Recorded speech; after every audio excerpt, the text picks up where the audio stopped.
নতুন ভিডিওতে সবাইকে আবার একবার ওয়েলকাম জানিয়ে শুরু করব আজকের ভিডিও। আজকের ভিডিও মূলত তৈরি হচ্ছে পশ্চিমবঙ্গ মধ্যশিক্ষা পর্ষদের যে সমস্ত স্কুলগুলো রয়েছে পশ্চিমবঙ্গে তাদের কিন্তু পরীক্ষা অর্থাৎ ক্লাস প্রত্যেকটা ক্লাসেরই বলতে পারো 5, 6, 7, 8, 9, 10 প্রত্যেকটা ক্লাসেরই কিন্তু পরীক্ষা শুরু হচ্ছে আগামী 3-4 দিনের মধ্যেই কিন্তু শুরু হয়ে যাচ্ছে।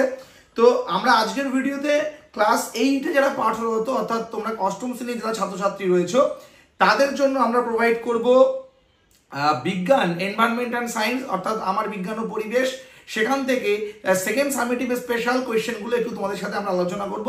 তোমরা তো পাঠ্য বই পড়েছো, তোমাদের বিভিন্ন রকম প্রশ্ন বিচিত্রা বা বিভিন্ন রকম কোয়েশ্চেন ব্যাংক যাই বলো না কেন সেগুলো তো তোমরা সলভ করেছো। তো এখন শেষ মুহূর্তে দাঁড়িয়ে কোন কোন প্রশ্নগুলো তোমরা পরীক্ষা পারপাস রেডি করবে বা পরীক্ষার আগের দিন দেখে যাবে সেরকমই কিন্তু প্রশ্নের সম্ভার নিয়ে আমাদের আজকের ভিডিও।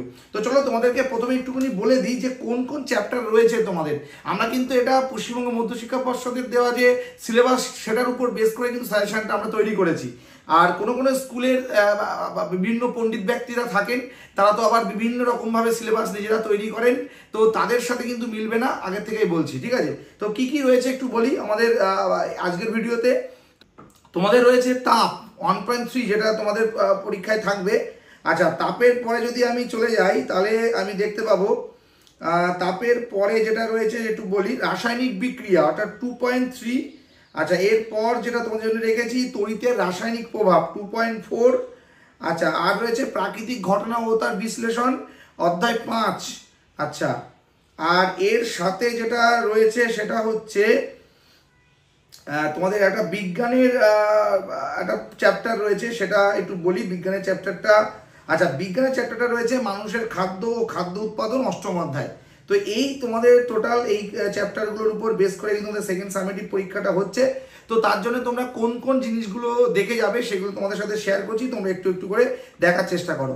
এবার ব্যাপারটা হচ্ছে প্রচুর কোয়েশ্চেন, আগেই বলি অনেক কোয়েশ্চেনই রয়েছে, সব কোয়েশ্চেন মুখে হয়তো বলা সম্ভব না, মোটামুটি যতটা সম্ভব হাইলাইটেড প্রশ্ন সেগুলো আমরা বলছি। এবার তোমাদের দেখো ডিসপ্লেতে তোমরা একটা জিনিস দেখতে পাচ্ছ যে তোমাদের জন্য কি করেছি আমরা, তোমাদের জন্য আমরা একটা পিডিএফ বানিয়েছি উইথ অ্যান্সার। তো এইটার মধ্যে কমপ্লিটলি টোটাল সাজেশন সব কিছু রয়েছে। তো তোমাদের যদি মনে হয় যে এটা তোমরা নেবে পিডিএফটা, তাহলে কিন্তু তোমরা যোগাযোগ করতে পারো, হোয়াটসঅ্যাপে যে নাম্বারটা দেওয়া রয়েছে ডিসপ্লেতে সেটাতে যোগাযোগ করতে পারো। আবারও বলছি, এটা কিন্তু নিতে গেলে তোমাকে পেইড করতে হবে, কোনো ফ্রিতে না। তাই যার প্রয়োজন আছে সেই SMS করো, যার প্রয়োজন নেই তার SMS করার দরকার নেই, সে টোটাল ভিডিওটা দেখো, ভিডিওতে আলোচনা করে দিচ্ছি প্রশ্নগুলো। আর যার মনে হচ্ছে প্রশ্ন উত্তর নিয়ে নেবে তারা ফোন করে যোগাযোগ করলেই বুঝতে পারবে যে কত টাকা কি পেমেন্ট করতে হবে, কি করতে হবে না হবে সবই বলে দেবে। তো চলো কথা না বলে শুরু করি। তাপের চ্যাপ্টার থেকে তোমরা যে জিনিসগুলো পড়ে যাবে সেটা হচ্ছে সিজিএস পদ্ধতিতে তাপের একক, এটা কিন্তু অবশ্যই তোমরা দেখে যাবে। সিজিএস পদ্ধতিতে তাপের একক এবং এসআইটি দুটোই দেখবে। 1 ক্যালোরির সংজ্ঞাটা অবশ্যই দেখে যাবে। আপেক্ষিক তাপ কাকে বলে, আপেক্ষিক তাপ, বরফের গলনাঙ্ক হিমাঙ্ক কত অবশ্যই দেখবে, ঢালাই লোহার গলনাঙ্ক কত, জল জমে বরফে পরিণত হলে আয়তন বাড়ে না কমে, এই কনসেপচুয়াল যে কোয়েশ্চেনগুলো থাকে সেই কোয়েশ্চেনগুলো অবশ্যই দেখে যাবে। আচ্ছা, গলনাঙ্কের উপর চাপের প্রভাব। আচ্ছা, ফিউজ তারের বৈশিষ্ট্য, ফিউজ তার কি কি দিয়ে তৈরি হয়। আচ্ছা, হিম মিশ্রণ কাকে বলে, হিম মিশ্রণের ব্যবহার অবশ্যই দেখে যাবে, পরীক্ষার জন্য কিন্তু মোস্ট ইম্পর্টেন্স। আচ্ছা, বরফ গলনের লিনতাপ 80 ক্যালোরি পার গ্রাম বলতে কি বোঝায়, খুবই ইম্পর্টেন্স কোয়েশ্চেন।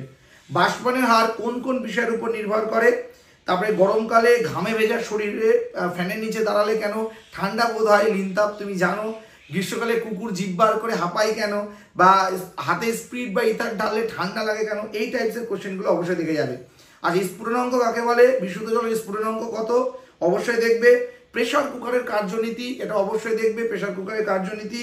ঘনীভবন কাকে বলে, তারপর শীতকালে কুয়াশা জমে কেন, শহরাঞ্চলে ধোঁয়াশা সৃষ্টি হয় কেন, সন্ধ্যাবেলায় শিশির পড়ে না কেন, এটা জেনে যাবে।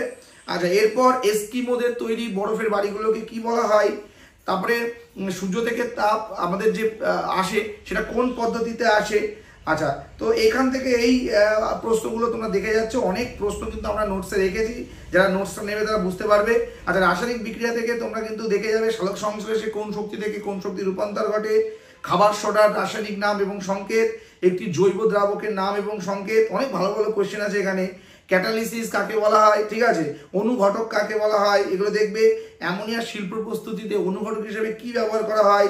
আচ্ছা, প্রাণীদের লিভার বা মেটে বা আলুতে কোন এনজাইম থাকে এটা অবশ্যই দেখে যাবে। প্রস্রাবগারে ঝাঁঝালো গন্ধ বের হয় কেন।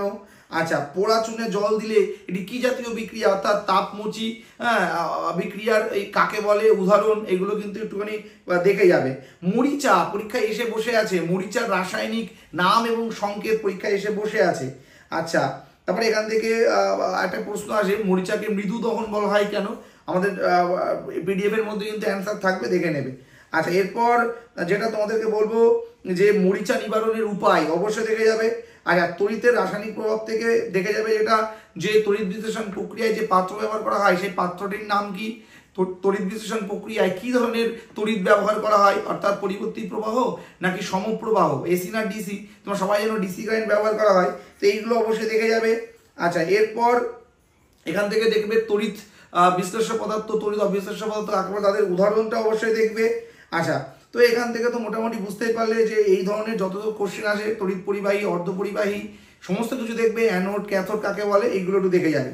আচ্ছা, প্রাকৃতিক ঘটনার বিশ্লেষণে তোমরা জানো এটা টোটালি একটা রোগ ব্যাপার স্যাপার রয়েছে, তার আগে কিছুটা রয়েছে বজ্রপাত কেন হয়, বজ্রপাতের সময় কোথায় দাঁড়ানো উচিত কোথায় দাঁড়ানো উচিত নয়, এটা একই চ্যাপ্টারের মধ্যে।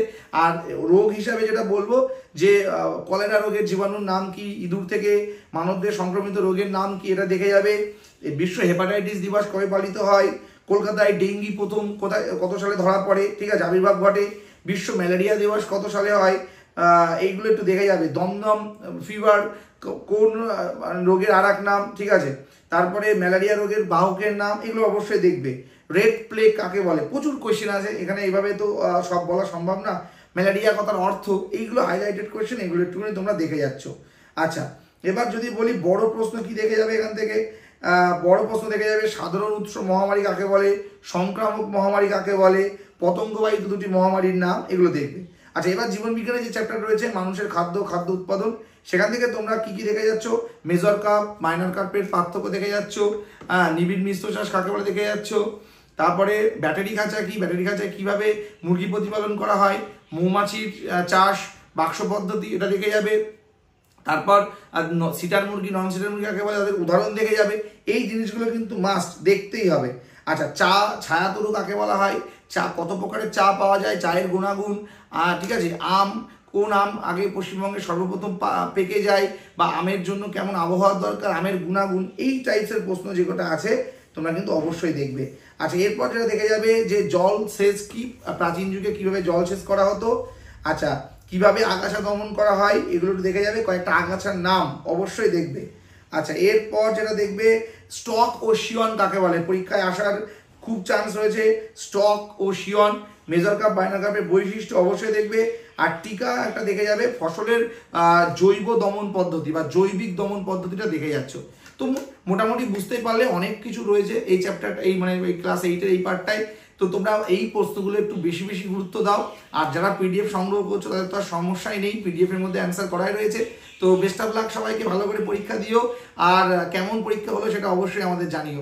তো দেখা হচ্ছে নতুন ভিডিওতে, ততক্ষণ সবাই ভালো থেকো, সুস্থ থেকো, ভালো করে পরীক্ষা দিও, টেক কেয়ার।